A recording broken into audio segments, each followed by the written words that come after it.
வணக்கம் மக்களே, welcome to the venture show. இன்னைக்கு ஷோ நம்ம பார்க்க போறது ஸ்மைல் மேன் அப்படின்ற தமிழ் மூவியோட ரிவ்யூ.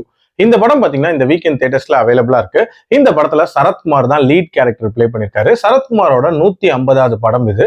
போர் தொழிலோட வெற்றிக்கு அப்புறம் மட்டும் தொடர்ச்சியா இந்த மாதிரியான காப் ஸ்டோரிஸே சரத்குமார் ஏத்து நடிச்சிட்டு இருக்காரு. இந்த படத்துல பாத்தீங்கன்னா ஸ்மைல் மேன் அப்படின்னு சொல்லப்படுற ஒரு சீரியல் கில்லருக்கான தேடல் படலம் அப்படின்ற மாதிரி தான் போகும். ஆக்சுவலா அந்த ஸ்மைல் மேனை பொறுத்த வரைக்கும் பாத்தீங்கன்னா நிறைய நபர்களை வாயை கிழிச்சு ஒரு மாதிரி சிரிச்ச மாதிரி மூஞ்ச வச்சு அவங்கள கொலை பண்றது அப்படின்ற மாதிரியான ஒரு விஷயம் பண்ணிட்டு இருக்கான். இந்த ஸ்மைல் மேனோட கேஸை தான் பல வருஷங்களுக்கு முன்னாடி சரத்குமார் ஹேண்டில் பண்ணிருப்பாரு. பிரசன்ட்ல பாத்தீங்கன்னா அவரோட உடல்நிலை ரொம்ப மோசமா இருக்கும். அதுவும் அவருக்கு அல்சைமர்ஸ் வந்திருக்கும். கொஞ்ச நாள்ல அவரோட மெமரிஸ் எல்லாத்தையுமே இழந்துருவாரு அப்படின்ற மாதிரியான சூழ்நிலை இருக்கும். சோ அவர் ஒர்க் பண்ண கேஸ் எல்லாத்தையுமே ஒரு புக்கா போடலாம் அப்படின்ற மாதிரி பப்ளிஷ் பண்றாரு.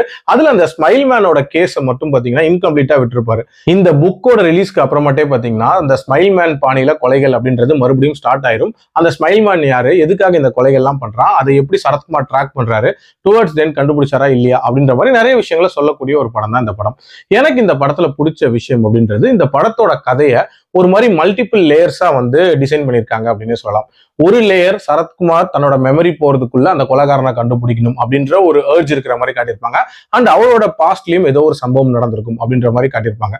இன்னொரு லேயர் அப்படின்றது அந்த சீரியல் கில்லர் பாயிண்ட் ஆஃப் வியூல இருந்து அவன் ஏன் இந்த மாதிரியான ஸ்டைல்ல கொலைகள் பண்றான், எதுக்காக பண்றான் அப்படின்ற அந்த ஒரு கதை அப்படின்றது தனியா இருக்கும். அதுக்கான ஒரு பிளாஷ்பேக்கும் இருக்கும். மூணாவதா பாத்தீங்கன்னா தன்னோட தொலைஞ்சு போன அப்பாவை தேடி அலையக்கூடிய ஒரு போலீஸ் ஆபீசரோட கதை அப்படின்ற மாதிரி காட்டியிருப்பாங்க. சோ இந்த 3 லேயர்ஸை வச்சு இந்த கதையை நகர்த்தி கொண்டு போயிருப்பாங்க. அதுக்கேற்ற மாதிரி ஸ்டார்டிங்லே ஒரு மாதிரி பயங்கர பரபரப்பான ஒரு மொமெண்ட் அப்படின்றது கிரியேட் பண்ணிருப்பாங்க. அதாவது அந்த கொலை நடக்கும்ல, அதுக்கப்புறமே அந்த ஸ்மைல் மேன் ஒரு வேளை ஆக்டிவேட் ஆயிட்டானோ, எதுக்காக இதெல்லாம் பண்றான், ஒருவேளை இவங்களா இருப்பாங்களோ அவங்களா இருப்பாங்களோ அப்படின்ற மாதிரி ஒரு சின்ன டென்ஷன் அப்படின்றது ஸ்டார்டிங்ல பில்ட் ஆகும்.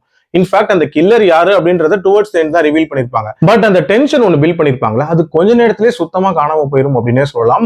இன்ஃபேக்ட் அடுத்த கொலை நடக்கும் போதே அது இல்லாத மாதிரியான ஒரு ஃபீல் அப்படின்றது தான் இருக்கும். தொடர்ச்சியா நிறைய கொலைகள் அப்படின்றது நடந்துட்டு தான் இருக்கும். பட் அந்த கொலைகளை காட்சிப்படுத்தின விதம் அப்படின்றதுலயுமே பெருசா ஒரு பரபரப்பு அப்படின்றது இருக்காது. அண்ட் இதை இன்வெஸ்டிகேட் பண்றாங்களா போலீஸ் சைடு, அதுலயுமே சுவாரஸ்யமான சம்பவங்கள் அப்படின்ற மாதிரிலாம் இருக்கவே இருக்காது. ஜஸ்ட் லைக் தட் அரைவ் பண்ற மாதிரி தான் காட்டியிருப்பாங்க. அட்லீஸ்ட் அந்த கில்லரோட பிளாஷ்பேக் போர்ஷன்ஸ் அதுலயாவது ஏதாவது வித்தியாசமா காட்டியிருப்பாங்க, இல்ல இம்பாக்ட்ஃபுல்லா காட்டியிருப்பாங்களா அப்படின்னு பாத்தீங்கன்னா அந்த அளவுக்கு அதுவும் இல்லை அப்படின்னே சொல்லலாம்.